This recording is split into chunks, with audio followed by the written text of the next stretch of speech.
So, buying a home in Fife, does it feel risky? And actually, waiting is perhaps even riskier.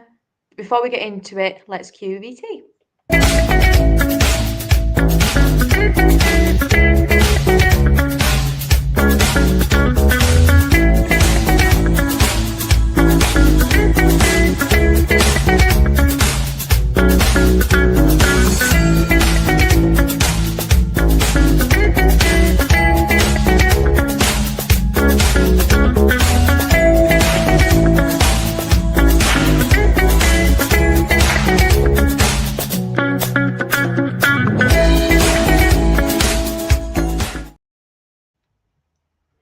So, I'm sure we all have had that feeling, or we know that feeling of when you're thinking about obviously buying a home, you check the headlines, you potentially look at interest rates, you probably also speak to family and friends and maybe get a little bit of scaremongering, and then you tell yourself, maybe I'll just wait until things calm down. But actually, waiting, yes, it might feel safe. You stay in control, you avoid any potential risks, and you kind of just carry on as you are. It's all you really know. However, when it comes to property, waiting is rarely a safe option because actually it could be one of the most expensive decisions that you ever make. Because think about it this way, if you are renting, every month that you delay is a month of that rent will just be poof, gone in the wind, gone forever.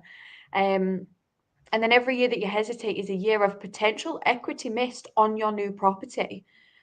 The market doesn't stop and it certainly doesn't stand still while you decide and think about it.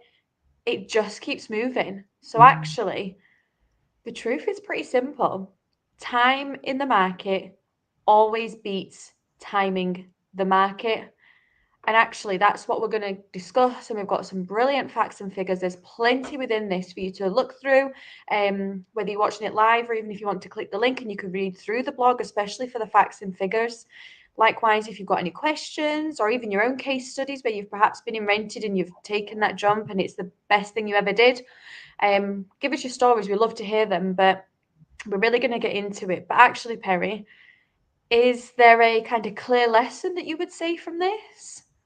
I think there is if you kind of step back in time a little bit. So, people often convince themselves that the present moment is quite unique to them, and that it's actually uniquely uncertain to them as well.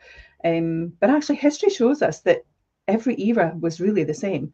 Everyone has an unease about what they're doing. Buying a home is your biggest asset. So it can be quite scary, and people do feel uneasy about it. But the buyers throughout all of the generations and all of the timelines have felt the same way. Everyone feels uncertain about it. But the ones that stepped forward were the ones that came out ahead. And it's exactly what you said there, Sophie. Time in the market always beats timing the market. And I think that's a really big statement, actually, because that's what people generally think. They think, oh no, we'll wait till spring. Oh no, we'll wait till autumn. Oh no, we want to do it before Christmas. There's always a timeline that's bound to it, where actually maybe just jumping for it is the best thing to do, isn't it? So we're going to kind of cover some of that. Take, for example, if we go back to the late 70s, for instance, mortgage rates shot up to 17%. Newspapers across the globe were massive big headlines. Get your winter discounts. They were totally trying to entice people to buy property because people were frightened to those interest rates because it had never been seen before. And in those times as well, it was kind of for your average person, it was a new thing to own your home, wasn't it? It's not like today. Back then, everybody was primarily either in private rented, council rented. You got married, you got a council house, you started a family. That's just what life used to be like. But it's just not that way now. But buying for young couples as well can be quite daunting. Signing up for a mortgage with those eye-watering rates that were then, with the repayments that came along with that, many were told that they were mad to buy houses. But those that took the jump and kind of took a chance on themselves absolutely did benefit from it. But roll forward a few more decades, those buyers have seen their homes double in value And that is the beauty of it, isn't it? As you say, you know, if you delay it for a year, it's a year's worth of equity that you've delayed. So you know, you're paying at rent perhaps. You know, it's money in the landlord's pocket. It's not necessarily money that's impacting your life as such. Okay, it's giving you a roof over your head, but it's not an investment on your part. But actually buying your property absolutely is an investment. So if we look at, you know, bringing that forward a little bit, get to the early 90s, for instance, Black Wednesdays came, and that was quite a scary thing. I remember that when the pound crashed and the government hiked interest rates back up again to 15%. That was a pretty scary time, because we were kind of in that situation, Billy and I, where we were just exploring buying a house. And so suddenly you were thinking, can we even afford to, even though then was obviously much cheaper than it is today, of course. But that was quite a scary time as well when the interest rates hiked. But again, those who owned property saw the long term, and they waited to see how it would impact their lives. What initially appeared like a kind of terrifying situation, short term, ultimately, actually, those people, it became a stepping stone for their own financial security moving forward. And it is about that jump, isn't it? And that security that you have, owning your home, investing in something. It's that real big decision, isn't it? Oh, 100%. Absolutely. As you've said, Perry, it's your biggest asset in life. Absolutely. Definitely. So again, those people, as I say, they got that security. But then let's go to autumn of 2007, the peak before the house price crash in 2008. And I remember that. We were living in Aberdeen at the time, and we bought a property, and then we were moving to Kent, just through work. And we bought at the right time, but we sold at the wrong time, because then the market crashed, and then properties obviously dived. So that's again the risk you were taking. But it's like we've said many times, when you move, the average person moves every 7 years. So if you are thinking about buying a property, you've got to take a long-term view of that as well. So it's not something that you're buying this month and you're selling in a year's time. That rarely happens. It does happen for some, of course it does, because circumstances in life change, Yeah, and naturally. you know, something unexpected may have happened with work, etc. But absolutely, it generally is an investment. So if you look at that price crash, gosh, in that autumn, almost everybody saw the value of your homes depreciate. And they fell between 16 and 19%. Now, that was a huge amount. You Absolutely. know, that's literally a fifth of the value of your house was what it dropped in that time. And I totally remember that. It was quite scary for us as well. But then, you know, the 18 months that followed that as well was very uncertain. And you had some financial companies as well in those days. Listen to me like an old granny in those days. But you did have some financial companies at that time, and really contributed to that crash as well, because they were stupidly lending up to the 120% of what a house was worth. So people were borrowing more money really than they needed. They were borrowing it just because they could. It was there. You know, and rather than investing into their home, they were buying new cars. You know, there wasn't a stipulation that you had to spend that money on your home.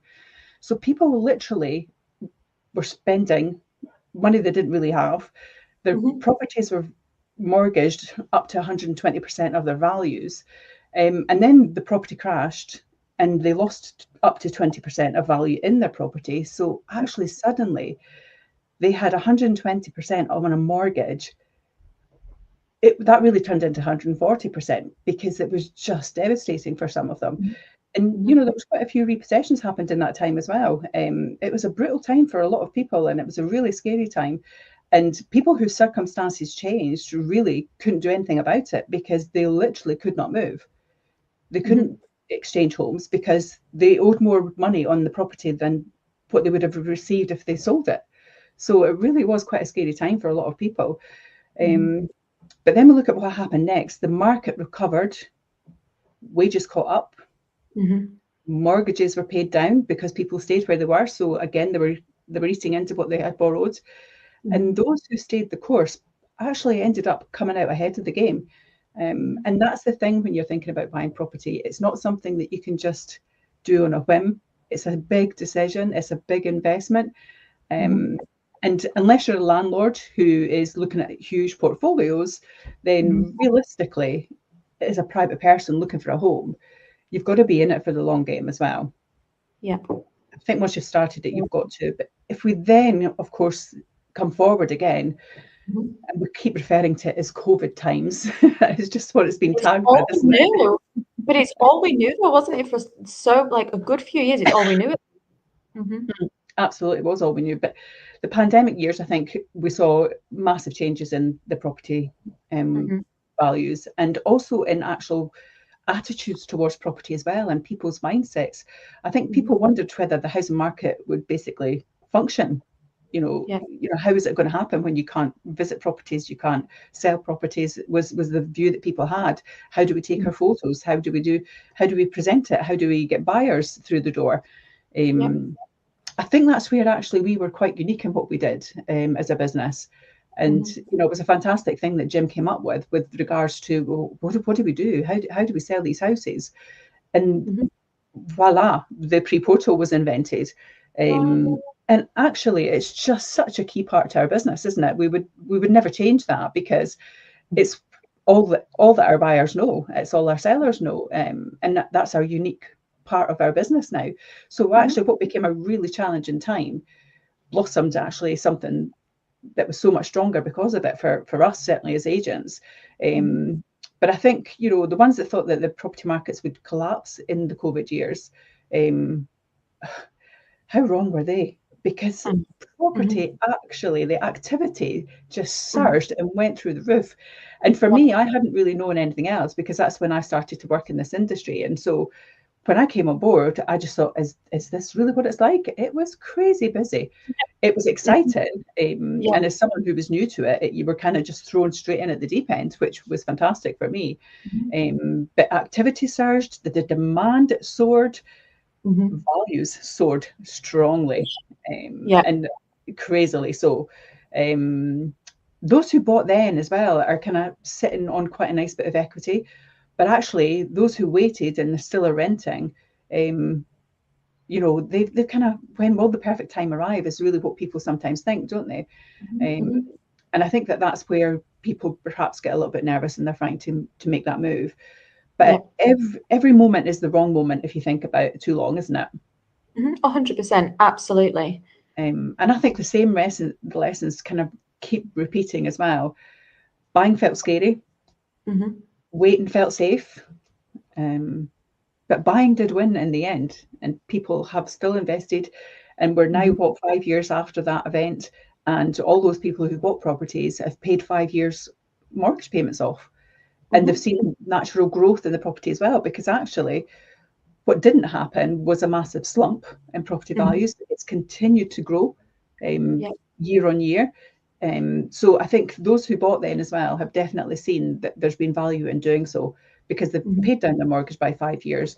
They've had a year-on-year improvement in the value of their house by 2% as well. So actually, it's been a real win-win for them. But I think if you're waiting to move home, it kind of can hurt you twice a little bit, can't it? Oh, absolutely. I can't believe when you say 5 years ago, the fact that, as you say, COVID years was 5 years ago is crazy.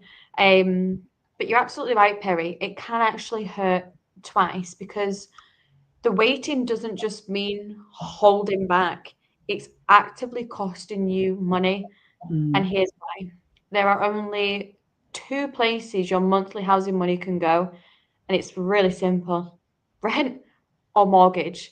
When you rent, every pound vanishes the moment it leaves your account. Nothing builds, nothing compounds.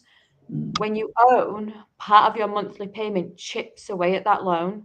Month by month, you are shrinking that debt, yet your stake in the property grows. And as obviously you've said, Perrie, you're building that equity. Rent doesn't just stand still.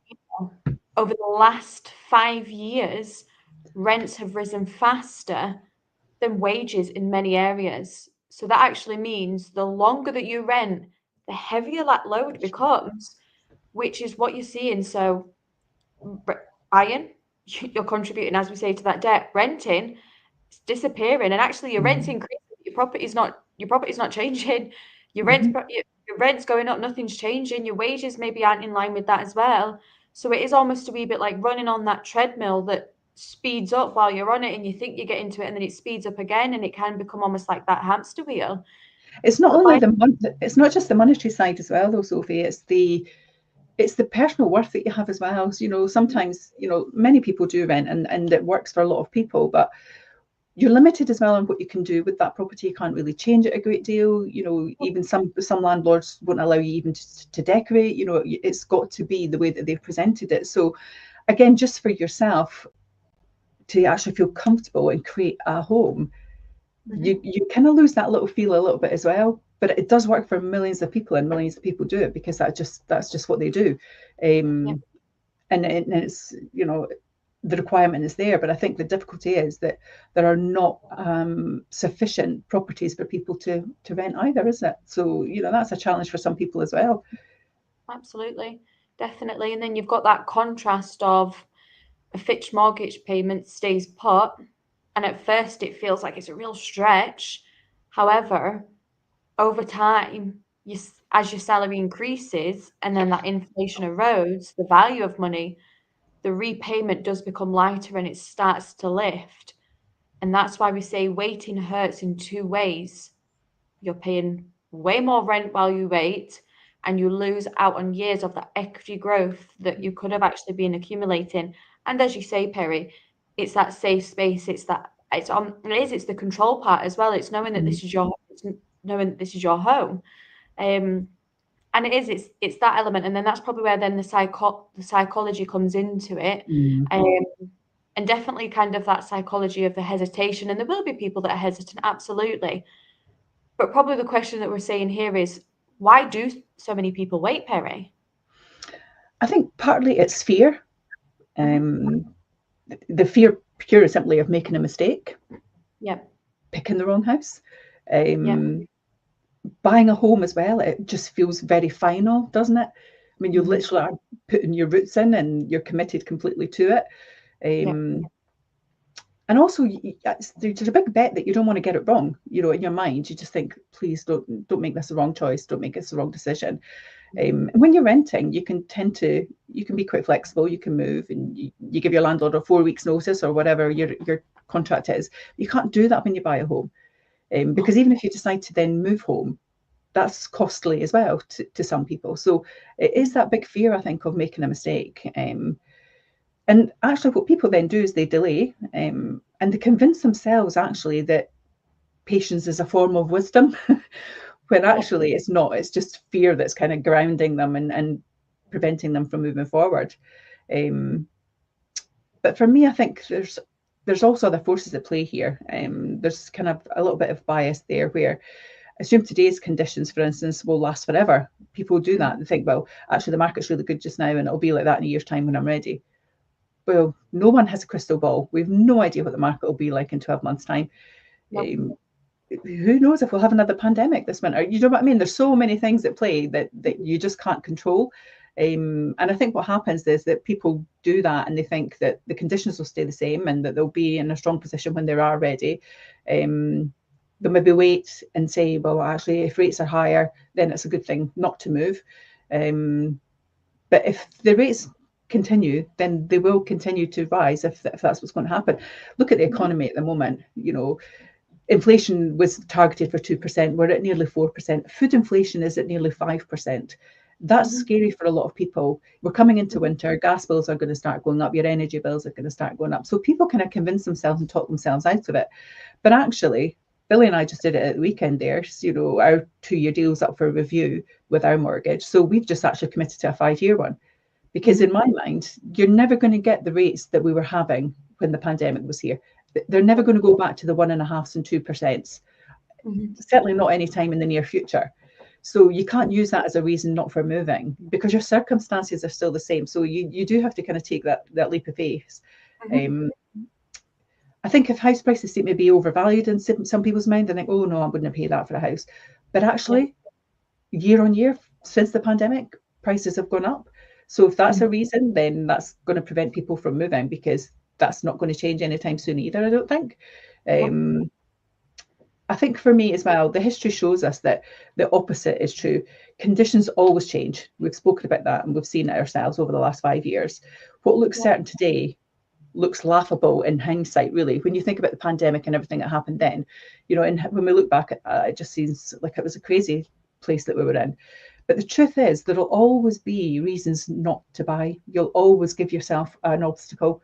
It'll be the rates are too high, the prices are too high, the economy is too shaky. There's too much political risk because we don't know what's going to happen. Is there going to be another election next year? Reasons will change all the time. But actually, you as a person, your life and your script, if you like, it really remains the same. Nothing, you know, nothing is going to change in what you need and why you're thinking about moving. And actually, what then happens with the psychology of hesitation, people actually just get stuck. And it's like that analysis paralysis that you get, isn't it? It's like we've just analysed it so much that I'm too scared to do anything, so I'm just going to stay. I'm not going to do anything. Yeah, it's like information overload, and it's like, oh, panic, just step back. Absolutely. Absolutely. And I think for me that's really what gets people. And it's that overthinking things, isn't it? And then you can't see past it. And as you said earlier as well, sometimes they're not maybe listening to the right information. You know, they're maybe listening to friends and family. They're not actually, as individuals, equipping themselves with real facts, which is why I think these types of shows are fantastic, because it really does give people that information to make some good choices on. So absolutely, you know, if we're talking about something that is relevant to where you're at in your lives at the moment, if you're watching this and you're thinking, actually, yeah, that's exactly me, you're talking about, you've just described how I'm feeling, you know, reach out to us. Click on the link, read the blog. It's really useful information, will kind of help you move forward and maybe just give you a little bit of clarity as well. And on that note, we're going to have a wee look at some of the stats, aren't we, Soph? So do you want to have a look at that and see, cut through some of this noise and help people out? Yeah, exactly. Let's just do hard, solid facts. So looking at Fife as an example, then you have your typical first-time buyer kind of home in Fife, costs roughly just under 115,000. So for this, we'll say 113 in July of 2020, and this is based on land registry. Back then, with a 5% deposit of 5,667 on a 30-year 95% loan to value mortgage, the monthly repayment on a 5-year fixed mortgage would have been £441 and 83 pence to be exact, which puts you at 2.79%. So over the 5 years, that 2020 buyer would have paid down about £12,360 of their mortgage, seen their Fife home increase to a value of 154,000. So remember, they bought it for 113. It's now 5 years later valued at 154,000. So that has built them an equity in their property of 53,118. Then obviously they did a 5-term fixed, so they've come up for remortgaging. They've then remortgaged in June of 2025 with a 30% deposit because of the equity that they've built up. So then their loan to value mortgage of 70% at a 3.73%, meaning their monthly payments are £488.97 per month. So actually, that just shows you the difference. But it's that value. It's incredible to see in those 5 years. And that's unless you've done anything. If you've also done a lot of things to the property as well, that could potentially increase it even more, depending on what value you have added. Absolutely. And when you break that down, because some of these numbers can be quite confusing and we're overloading people with information, aren't we? But you've gained £53,000 worth of value in that house. Yep. Your mortgage payment has only increased by £47 a month. That's £12 per week. That's like 2 Costa coffees. Do you know what I mean? When you break it down like that, you know, that's a wee trip to a sandwich shop, isn't it, a week? When you look at it in those terms, to have gained then that investment of that 53,000 in your property, that's a great investment and a great turnaround. 100%. Absolutely. Because we're going to do the flip side of that then. So we've told you as a buyer, but actually let's look at if you were that same period, last 5 years, but if you are renting. So if you are renting for those 5 years, you would have paid out roughly 51,630. in 5 years, 51,000, which is incredible when you think Mm-hmm. that is basically how much your home would have gone up in those 5 years if you'd have bought. So actually that right there in your rent is that potential positive equity that you've just missed Mm-hmm. on buying. Rising as well, because it potentially back in 2020 your rent could have been £661 per calendar month. Actually now in 2025, that Mm-hmm. exact same property, you've not moved, that exact same property is potentially now got a rental income of just over £1,000, so 1,060, Mm-hmm. and you have built absolutely nothing in return. Not a penny, not nothing. And that's really where it's crazy when you look at it, that what you've paid in rent is what somebody's made in positive equity in a house. Yeah. And that right there is the real cost of waiting. And it's not just higher house prices today, but it's those 5 years of lost repayments, Mm-hmm. lost equity, and that loss of momentum as well. And absolutely with this, you know, if you say it is daunting, it's your biggest asset. So there is obviously the emotions of it as well. And we do need to think about the emotions and obviously what that means for you. But Mm-hmm. the hidden emotional costs of waiting to move home, some of them could be because absolutely, while money does play a big part of it, there is that element of obviously, as you've touched on, Perry, it's not your home. There is limitations. So Mm-hmm. actually, what does that do in terms of your quality of life? If you've perhaps sat for the last 5 years thinking, when am I going to do it? When am I going to do it? Do I do it now? Do I do it there? And Mm-hmm. you almost get there and then you stop, and then you get there again and you stop. It's then you're giving yourself that kind of like decision fatigue, and Mm-hmm. you're also you're getting yourself worked up about it because every few minutes you'll check the market, then you talk yourself back out of it. You Mm-hmm. potentially speak to family and friends, but then you go back to scrolling to Rightmove, or potentially you've been on social media and you see one pop up and you go, oh my God, that's perfect. And you go, oh Mm-hmm. no, I can't because and then you start the process again. And Mm-hmm. it's that cycle just repeating itself. It's like the hamster wheel, and then it drains your energy. Mm-hmm. And then potentially then on the back of that, what does your lifestyle look like? Is it then that almost like lifestyle drag? Because as you've touched on, you hold back from decorating, you potentially hold back from putting down roots because it doesn't feel like a permanent fixture. Mm-hmm. And it doesn't feel like you can potentially make those long-term plans because you perhaps don't feel settled. But that's where buying gives you that stability to fully live in that space and settle into it and make it a home. Um, because then within all of those, then comes the confidence piece. And how do you Mm-hmm. feel with confidence? Do you feel lost at all? Because each year of waiting makes that jump feel harder, not easier.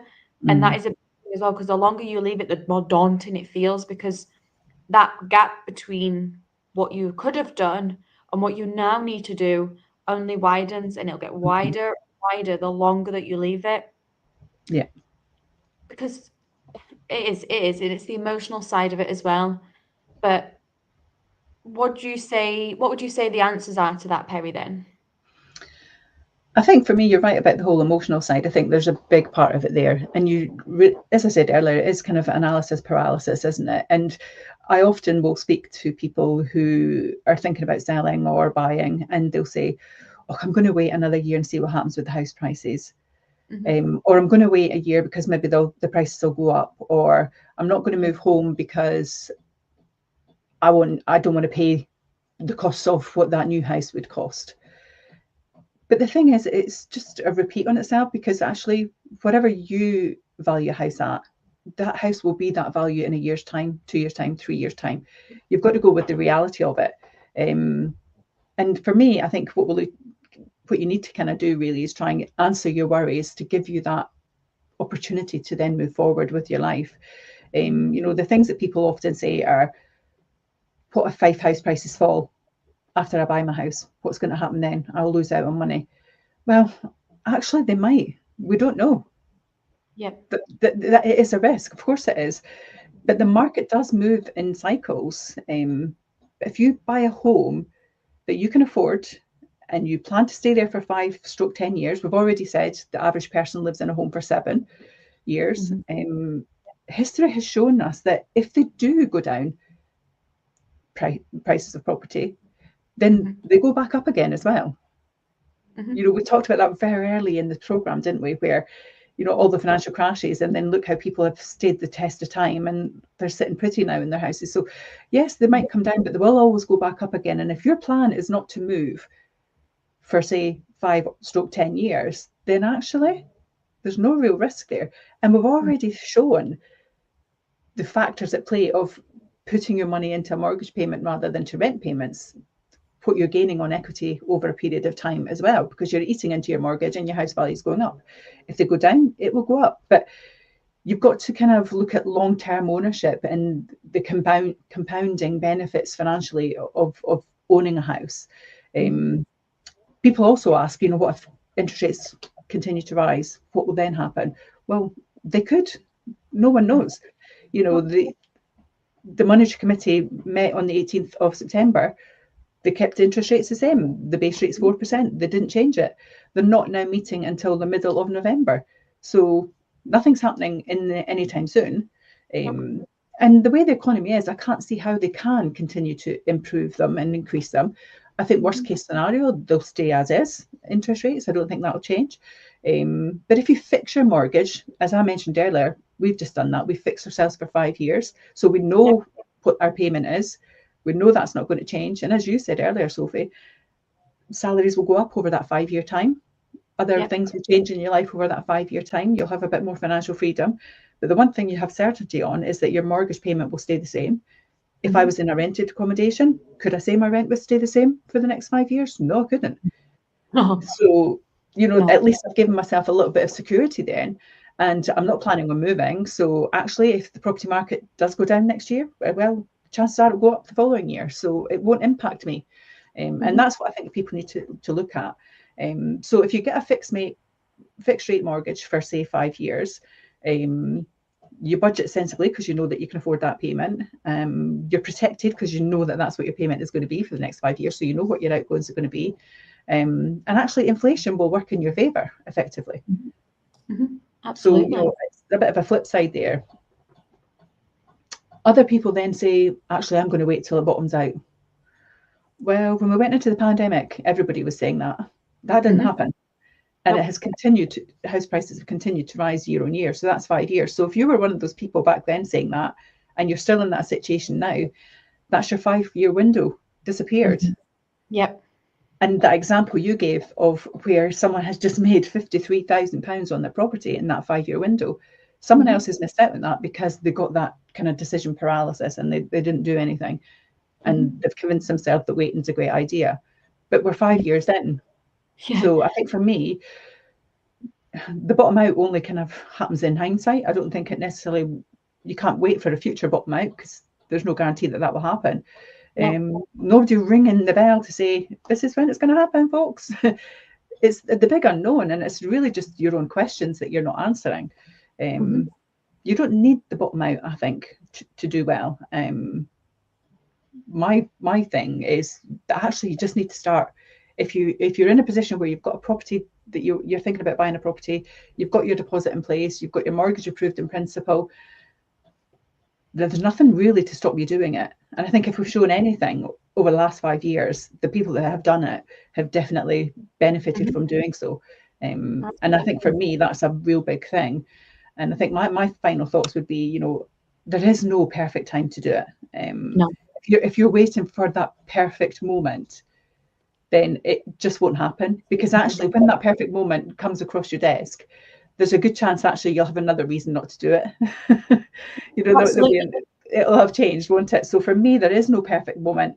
The clock is ticking down for you as far as timeline goes. Property prices have continued to go up over the last 5 years. Buying has never been a stronger place to be at the moment. And those who acted, for me, definitely have moved forward. They've not fallen behind. And that example you gave for me was just such great clarity on the fact that that one person has made that amount on their property. It speaks volumes. Yeah, and that could be you out there if you're thinking about it. So yeah, there is no perfect moment. You've just got to have faith in yourself. Make sure you've budgeted properly and have a long-term plan. You know, don't be going into this thinking I'm going to move in 12 months' time. it's you know, your average person, as I said, is 7 years. So if you're 7 years, so much can change in that 7 years. We just Oh, talked about a 5-year window, and look how much that has changed. exactly.